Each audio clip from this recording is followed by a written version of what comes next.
Hello everyone, welcome to this video. This is Charu here. आज इस video में हम बात करेंगे कॉग्निटिव डिसोनेंस थ्योरी की।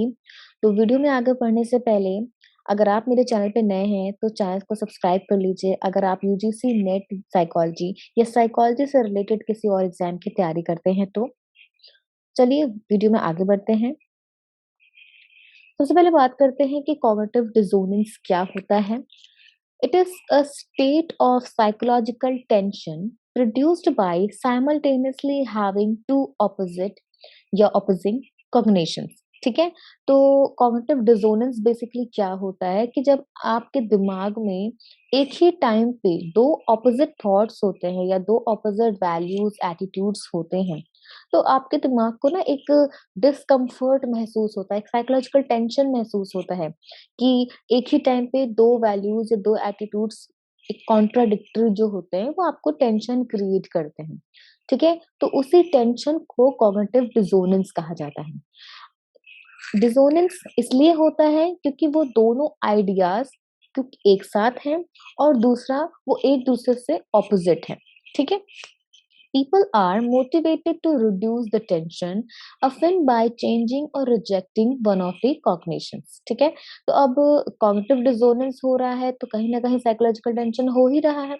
तो हर इंसान मोटिवेटेड होता है कि अपने उस साइकोलॉजिकल टेंशन को वो रिड्यूस कर ले या खत्म कर दे। ठीक है। तो उसके लिए क्या करता है, या तो अपने उस कॉग्निशन को चेंज करता है, अपने उस आइडियाज को, थॉट्स को, वैल्यूज को। ठीक है। यहाँ पे कॉग्निशंस का मतलब आइडियाज, वैल्यूज एंड थॉट्स से है। तो या तो वो उनको चेंज करता है जो कॉन्फ्लिक्टिंग है या एक दूसरे के ऑपोजिट हैं, उनको या तो वो चेंज करता है या तो वो रिजेक्ट करता है। ठीक है। एक कोई थॉट चेंज होगा या तो एक कोई थॉट रिजेक्ट होगा, तब जाके वो टेंशन कम होगा। ठीक है। अ, अगर मैं यहाँ पे एग्जाम्पल दूं तो हम कह सकते हैं कि एक ही टाइम पे आपके दिमाग में हो कि मुझे जो है वेट कम करना है, लेकिन मुझे मीठा बड़ा पसंद है और मैं मीठा नहीं छोड़ सकता या बाहर का खाना नहीं छोड़ सकता। ठीक है। आप बाहर का पिज्जा बर्गर भी खा रहे हैं और आपको जो है अपना वेट भी कम करना है। तो ये नहीं हो सकता ना एक साथ। तो क्या होगा कि अब आपको एक चीज तो चेंज करनी पड़ेगी। यानी कि आपके पास दो कॉग्निशन है, इस वक्त आपके दो वैल्यूज है कि भाई पिज्जा बर्गर खाना मेरा फेवरेट आइटम है या फेवरेट फूड आइटम है और मुझे वेट भी कम करना है। तो अब क्या हो गया, दोनों ऑपोजिट चीजें हैं, आपको टेंशन होगा साइकोलॉजिकल। ठीक है। तो अब आप क्या करेंगे, या तो आप वेट लॉस का प्लान छोड़ देंगे या तो आप अपनी फूड हैबिट चेंज करेंगे। ठीक है। तो क्या होगा कि या तो एक आपका थॉट रिजेक्ट होगा या तो एक थॉट आपका चेंज होगा। ठीक है। आप अपनी डाइट प्लान में चेंज कर गए, आप हेल्दी डाइट लेना शुरू कर देंगे, ये हो सकता है। या तो आप वेट लॉस का अपना जो है इंटरेस्ट ही छोड़ सकते हैं। ठीक है। तो कुछ इस तरीके से हर एक इंसान अपने उस डिसोनेंस को या साइकोलॉजिकल टेंशन को रिड्यूस करता है। Festinger proposed that we seek harmony in our attitudes, beliefs, and behaviors and try to reduce tension from inconsistency among these elements। ठीक है। तो फेस्टिंजर जो है इन्होंने ही कॉग्निटिव डिसोनेंस की थ्योरी दी थी। ठीक है। तो कभी भी एग्जाम में मान लीजिए अगर आता है कि कॉग्निटिव डिसोनेंस किससे रिलेटेड है तो फेस्टिंजर से रिलेटेड है।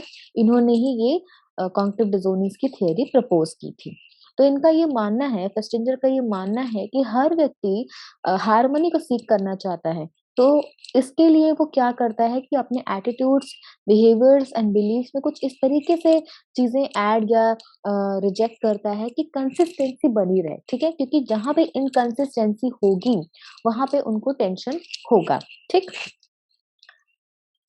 Relations among cognitions. To function in the reality of society, human beings continually adjust the correspondence of their mental attitudes and personal actions. Such continual adjustments between cognition and action result in one of the three relationships with reality। ठीक है। तो अब यहाँ पे क्या कह रहे हैं कि एक ह्यूमन बीइंग, जैसे अभी हम लोगों ने बात की कि एक ह्यूमन बीइंग जो है हार्मनी चाहता है, तो यहाँ पे भी वही बात है कि एक ह्यूमन बीइंग जो है हर सिचुएशन में एडजस्टमेंट्स चाहता है, जो भी उसके मेंटल एटीट्यूड्स है और जो उसके पर्सनल एक्शंस है उनमें वो एडजस्टमेंट्स चाहता है। ठीक है।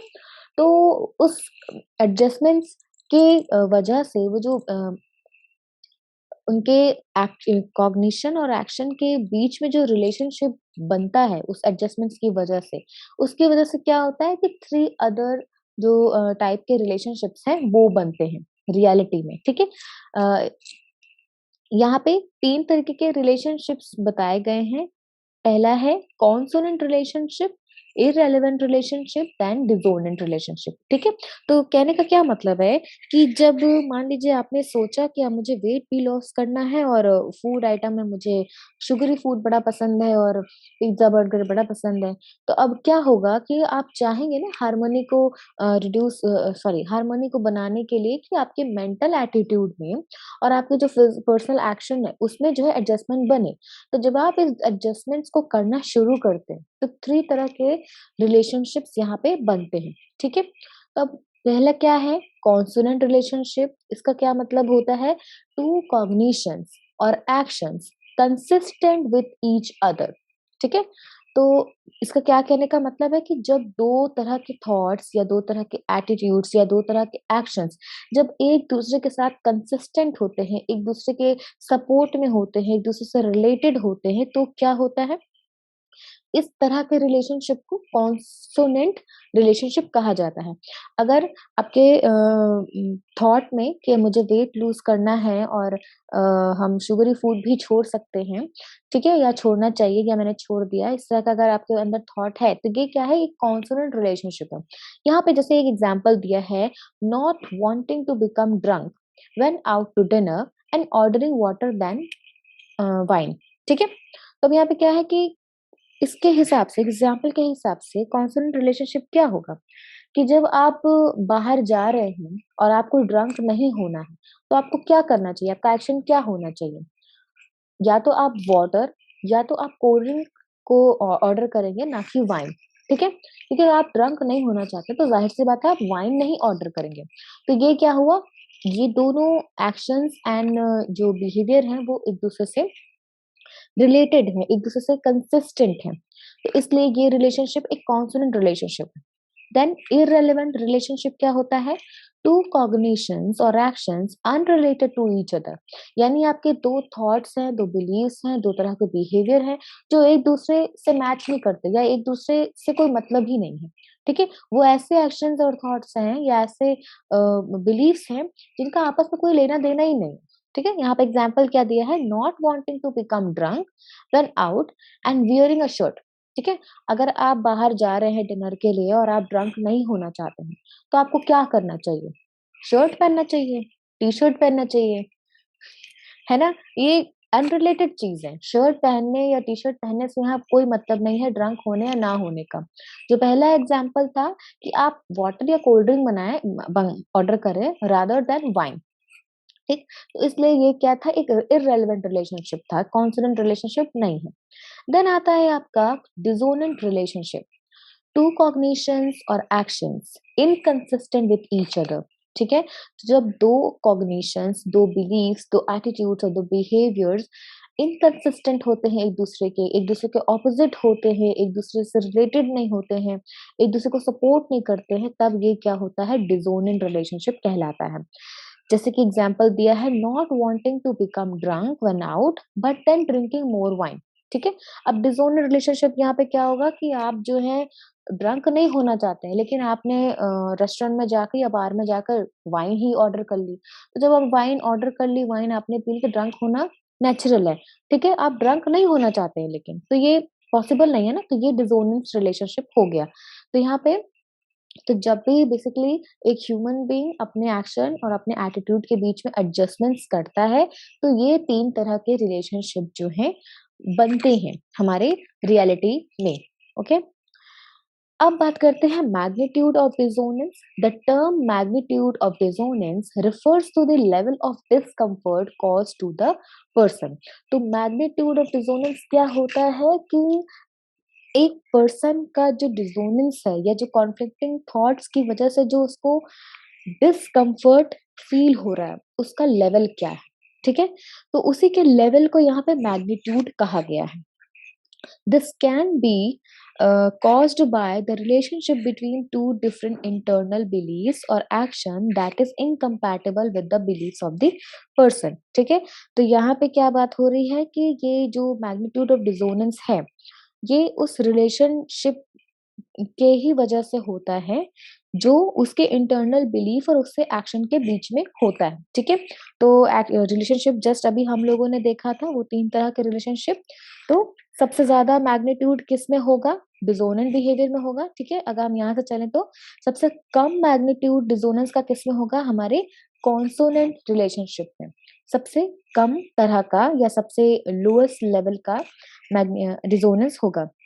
देन इररेलेवेंट रिलेशनशिप में थोड़ा ज्यादा डिसोनेंस होगा और डिसोनेंट रिलेशनशिप में मैग्नीट्यूड जो है डिसोनेंस का वो सबसे हाई होगा। ठीक है, तो यहाँ पे क्या कहा जा रहा है कि जिस तरीके का रिलेशनशिप होगा हमारे इंटरनल बिलीव्स और हमारे एक्शन के बीच में, उस पर डिपेंड करता है कि डिसोनेंस का मैग्नीट्यूड कितना होगा। There are two factors determine the degree of psychological dissonance caused by two conflicting cognitions or two conflicting actions. ठीक है, तो यहाँ पे दो तरह के फैक्टर्स हैं जो हमारे साइकोलॉजिकल डिसोनेंस की जो डिग्री है उसको डिटरमाइन करते हैं। हमें किस हद तक का डिसोनेंस महसूस होगा, उसका लेवल क्या होगा, उसका मैग्नीट्यूड क्या होगा, दो फैक्टर्स इसको डिसाइड करते हैं। तो सबसे पहला फैक्टर क्या है? The importance of cognition. वो कॉग्निशन हमारे लिए कितना इम्पोर्टेंट है इस पर डिपेंड करता है।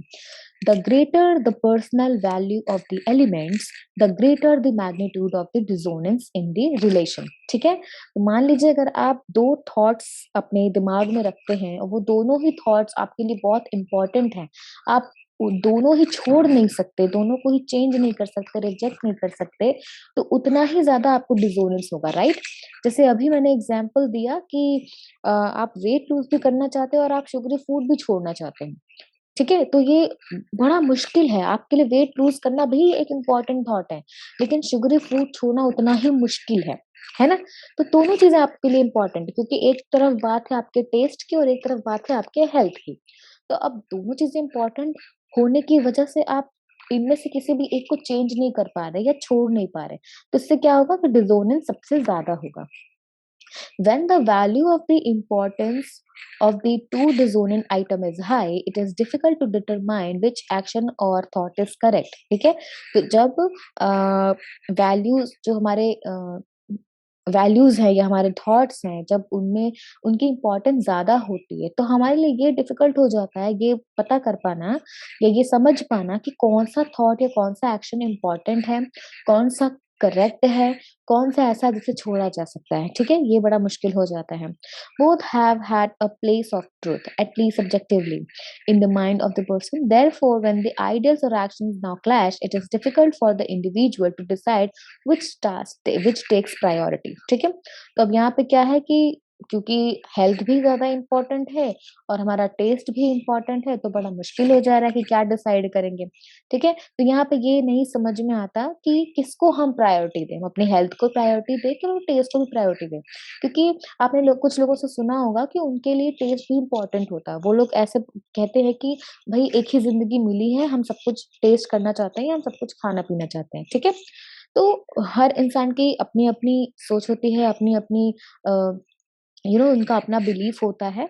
तो उसके हिसाब से अगर किसी के दिमाग में ये दो चीजें चल रही हैं, हेल्थ एंड टेस्ट, तो उनके लिए बहुत मुश्किल हो जाता है ये डिसाइड कर पाना कि हेल्थ इज इम्पोर्टेंट और टेस्ट इज इम्पोर्टेंट। ठीक है, और जो दूसरा फैक्टर है वो है ratio of cognitions, the proportion of dissonant to consonant elements. ठीक है, तो जो हम लोगों ने अभी बात की थी डिसोनेंट रिलेशनशिप और इररेलेवेंट रिलेशनशिप और कॉन्सोनेंट रिलेशनशिप, ये उन्हीं के बारे में बात कर रहा है कि एक थॉट में या एक जो जो आपके बिलीफ्स हैं, थॉट्स हैं, एक्शंस हैं, उनमें डिसोनेंस का क्या एलिमेंट है, इररेलेवेंट रिलेशनशिप का क्या एलिमेंट है और कॉन्सोनेंट रिलेशनशिप का कितना एलिमेंट है या कितना प्रपोर्शन है, उससे पता चलता है कि हमें डिसोनेंस हाई होगा कि लो होगा। ठीक है, जाहिर सी बात है कॉन्सोनेंट रिलेशनशिप का अगर प्रपोर्शन ज्यादा है तो हमें डिसोनेंस कम होगा,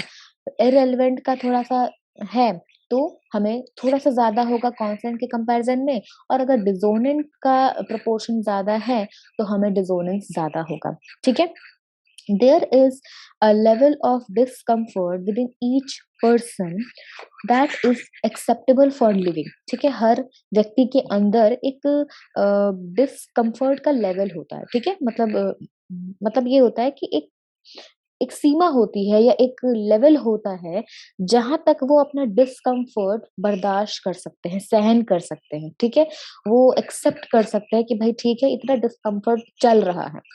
लेकिन जब एक हद से ज्यादा हो जाता है, तब क्या होता है, डिसोनेंस उनके लिए ज्यादा हो जाता है, साइकोलॉजिकल टेंशन उनके लिए ज्यादा हो जाता है। ठीक है, तो जब ये लेवल क्रॉस कर देता है उनका डिस्कम्फर्ट, तो उनको डिसोनेंस महसूस होता है। When a person is with in that comfort level, the dissonant factors do not interfere with the functioning. However, when dissonant factors are abundant and not enough in line with each other, one goes through a process to regulate and bring the ratio back to the acceptable level। ठीक है, again वही बात कह रहे हैं कि जब तक हमारा ये जो डिस्कम्फर्ट लेवल है या हमारा जो कंफर्ट जोन है, बेसिकली जब तक ये थॉट्स रहते हैं, तब तक तो डिसोनेंस का जो फैक्टर है वो इंटरफियर नहीं करता है हमारी नॉर्मल फंक्शनिंग के साथ में। लेकिन जैसे ही ये डिस्कम्फर्ट या डिसोनेंट फैक्टर्स ज्यादा हो जाते हैं, या हमारे जो डिसोनेंट फैक्टर है वो डिस्कम्फर्ट लेवल से ज्यादा हो जाता है, हमारे कंफर्ट जोन से बाहर चला जाता है, तब क्या होता है कि साइकोलॉजिकल टेंशन होता है, जिसे हम रिड्यूस करने के लिए उसके प्रपोर्शन को मैनेज करते हैं और हम उस रेशियो को नॉर्मल कंडीशन में वापस लाने की कोशिश करते हैं, जो एक्सेप्टेबल है हमारे लिए। ठीक है, यानी कि हम कोशिश करेंगे कि डिसोनेंट का रिलेशनशिप कम हो, डिसोनेंट रिलेशनशिप का जो प्रपोर्शन है वो कम हो और कॉन्सोनेंट का ज्यादा हो। ठीक है, तो हम कुछ इस तरीके से अपने उस रेशियो को रेगुलेट करते हैं। Once a subject chooses to keep one of the dissonant factors, they quickly forget the other to restore peace of mind। ठीक है, अब यहाँ पे क्या है कि किस तरीके से हम रेगुलेट करते हैं, या तो हम चेंज करते हैं या तो हम रिजेक्ट करते हैं। तो यहाँ पे कह रहा है कि जैसे ही एक पर्सन किसी एक थॉट को या किसी एक एक्शन को, जो कि डिसोनेंट फैक्टर्स है, ठीक है, दो तरह के एक्शंस एंड थॉट्स हैं जो कि ऑपोजिट हैं, एक दूसरे से इनकंसिस्टेंट हैं, तो डिसोनेंस हो रहा है। तो इनमें से जब किसी एक डिसोनेंट फैक्टर को हम रख लेते हैं, तो ऑटोमेटिकली हम दूसरे डिसोनेंट फैक्टर को भूल जाते हैं या उन्हें रिजेक्ट कर देते हैं, ताकि हम अपने माइंड के जो जो पीस होता है उसको हम रिस्टोर कर पाए, बना के रख पाए। ठीक है, अब बात करते हैं कि डिसोनेंस को रिड्यूस कैसे किया जाता है। People reduce the magnitude of their cognitive dissonance in 4 ways। ठीक है, तो डिसोनेंस कंप्लीटली तो नहीं रिमूव हो पाएगा बिना किसी स्ट्रॉन्ग एक्शन के। तो यहाँ पे क्या बात हो रही है कि हम उसके मैग्नीट्यूड को भी कैसे कम कर सकते हैं। इनके यहाँ पे 4 तरीके बताए गए हैं। सबसे पहला है चेंज द बिहेवियर और द एक्ट कॉग्निशन। तो अगर आपके दो कॉन्फ्लिक्टिंग थॉट्स हैं, दो कॉन्फ्लिक्टिंग बिहेवियर हैं, तो आप क्या कर सकते हैं कि उनमें से कोई एक चेंज कर सकते हैं। आप एक एक को कंप्लीटली चेंज कर दीजिए, अगर ये पॉसिबल है तो। ठीक है, तब आपका क्या होगा, डिसोनेंस कम हो जाएगा। तो जैसे यहाँ पे एग्जांपल दिया है, I will eat no more of this donut. अगर आप वेट लूज करना चाहते हैं, तब आपने क्या डिसाइड किया है, अब मैं डोनट नहीं खाऊंगा, मैं एक भी डोनट नहीं खाऊंगा या कभी नहीं खाऊंगा। तो ठीक है, या हेल्दी फूड लूंगा, बेसिकली अब मैं पिज्जा बर्गर नहीं खाऊंगा। तो ये क्या हो गया कि आपने एक थॉट को रिजेक्ट कर दिया या चेंज कर दिया। ठीक, दूसरा क्या तरीका हो सकता है, जस्टिफाई द बिहेवियर और the cognition by changing the conflicting cognition. ठीक है, तो आपने अपने बिहेवियर या अपने कॉग्निशन को जस्टिफाई किया। कैसे जस्टिफाई किया, किसी एक जो कॉन्फ्लिक्टिंग थॉट है या कॉन्फ्लिक्टिंग कॉग्निशन है उसको चेंज करके। कैसे चेंज किया, यहाँ पे एग्जांपल दिया है, I am allowed to cheat my diet every once in a while. ठीक है, तो अब यहाँ पे क्या है कि जो डाइटिशियन है उन्होंने बोला है कि अगर आपको वेट लूज करना है तो आपको जो है हेल्दी डाइट लेनी है, आपको बाहर का नहीं खाना है, ठीक है। लेकिन ये पर्सन जो है बाहर का खा लेता है और उसके बाद कहता है कि जस्टिफाई करता है अपने इस बिहेवियर को कि भाई मैं एक दिन तो चीट कर ही सकता हूँ ना, महीने में या हफ्ते में एक दिन मैं अपनी डाइट को चीट कर सकता हूँ, मैं एक दिन बाहर का खा सकता हूँ। मुझे मेरे डॉक्टर ने बोला है, मुझे बोला है कि हाँ एक दिन आप खा सकते हो, कोई दिक्कत नहीं है। तो इस तरीके से वो क्या करेगा, जस्टिफाई कर लेगा अपने इस बिहेवियर को कि एक दूसरे कॉन्फ्लिक्टिंग थॉट को इसने चेंज कर दिया। देन कैसे क्या कर सकता है, जो थर्ड तरीका है, जस्टिफाई द बिहेवियर और the cognition by adding new behaviour और कॉग्निशन, ठीक है। तो अपने बिहेवियर को या अपने कॉग्निशन को जस्टिफाई करने के लिए क्या कर सकते हैं, पहला तो चेंज करना था, दूसरा क्या है कि नए किसी बिहेवियर या कॉग्निशन को ऐड करके उसको जस्टिफाई कर सकते हैं। जैसे यहाँ पे एग्जांपल दिया है, I spend 30 extra minutes at the gymnasium to work off the donut, ठीक है। तो अब यहाँ पे क्या है कि पहला एग्जाम्पल क्या था कि मैं चीट डाइट ले सकता हूँ, ठीक है। और इस एग्जाम्पल में क्या कह रहे हैं कि मैंने जो चीट डाइट ली है ना, मैं उसके लिए एक्स्ट्रा 30 मिनट जिम में दूंगा। मैं अनहेल्दी फूड खाऊंगा या मैं डोनट खाऊंगा, मैं बाहर का पिज्जा बर्गर खाऊंगा, लेकिन मैं जिम में 30 मिनट एक्स्ट्रा वर्कआउट कर लूंगा ताकि जो है उसका मुझ पे असर ना हो, ठीक है। तो यहाँ पे क्या किया जा रहा है कि 30 मिनट एक्स्ट्रा वर्कआउट जो इन्होंने अपनी रूटीन में जोड़ा, ये क्या था, न्यू कॉग्निशन और न्यू बिहेवियर को इन्होंने ऐड किया, ठीक है। नेक्स्ट क्या है, इग्नोर और deny information that conflicts with existing belief. तो हमारे जो एग्जिस्टिंग बिलीफ हैं उनमें से किसी एक कॉग्निशन को इग्नोर कर देना या डिनाई कर देना, नहीं नहीं मेरे साथ ऐसा नहीं है, ठीक है। उनको कंप्लीटली इग्नोर करना कैसे, this sugar is not a high sugar food, sorry this donut is not a high sugar food, ठीक है। तो मान लीजिए कि एक पर्सन जिसको वेट लॉस करना है, वो डोनट खाने की अपनी आदत को नहीं छोड़ पा रहा है, तो वो क्या कहता है कि अरे अरे मैं जो डोनट खा रहा हूँ इसमें हाई शुगर नहीं है, ये बहुत ही कम शुगर वाला है या लो शुगर वाला या जीरो शुगर वाला है, ठीक है। तो शुगर तो शुगर ही है, ठीक है, कहीं ना कहीं उसका इम्पैक्ट तो होता ही है, लेकिन वो क्या कह रहे हैं, जस्टिफाई कैसे कह रहे हैं, कर रहे हैं या कैसे उसको डिनाई कर रहे हैं कि नहीं नहीं ये हाई शुगर फूड नहीं है, इसे बहुत ही कम मात्रा में शुगर है, मैं खा सकता हूँ, ठीक है, इतना अनहेल्दी नहीं है। तो ये क्या हो रहा है, डिनायल हो रहा है कि डोनट तो शुगरी फूड होता ही है, हम इसे कैसे डिनाई कर सकते हैं ये हाई शुगर फूड नहीं है। तो ये यहाँ पे इस तरीके से इग्नोर या डिनाई करते हैं इंफॉर्मेशन को। तो ये चार तरीके थे जिस तरीके से लोग अपने डिसोनेंस को रिड्यूस करने की कोशिश करते हैं। अब बात करते हैं पैराडाइम्स की, जो डिसोनेंस के पैराडाइम्स हैं। There are 4 theoretic paradigms of cognitive dissonance which respectively explain what happens after a person acts inconsistently relative to their intellectual perspective, ठीक है। तो चार तरह के थ्योरेटिक पैराडाइम्स हैं कॉग्निटिव डिसोनेंस के, जो बेसिकली ये बताते हैं कि क्या होता है जब एक पर्सन इनकंसिस्टेंटली एक्ट करता है, ठीक है। जब उसके डिसोनेंस होता है और वो इनकंसिस्टेंट फील करता है, इनकंसिस्टेंटली एक्ट करता है, तो क्या होता है, ठीक है, उसी को एक्सप्लेन करने के लिए ये पैराडाइम्स हैं। तो पैराडाइम पहला क्या है, बिलीफ डिसकन्फर्मेशन, दूसरा है इंड्यूस्ड कंप्लायंस, तीसरा free choice and last effort justification, ठीक है। तो मैं कॉग्निटिव डिसोनेंस के पैराडाइम्स को नेक्स्ट वीडियो में समझाऊंगी, क्योंकि अगर मैंने इस वीडियो में इसको इंक्लूड किया होता तो वीडियो काफी लंबी हो जाती, ठीक है। तो मैं इसके नेक्स्ट पार्ट 2 में इसके पूरे पैराग्राफ टाइम को डिटेल में आपको समझाऊंगी। So that's all for this video. Video अच्छा लगा हो तो लाइक करिएगा। अगर कोई क्वेरी है इस वीडियो के रिगार्डिंग तो कमेंट बॉक्स में जरूर पूछिएगा, और हाँ चैनल को सब्सक्राइब कर दीजिएगा अगेन, अगर आप साइकोलॉजी से रिलेटेड किसी भी एग्जाम की तैयारी करते हो। Have a good luck.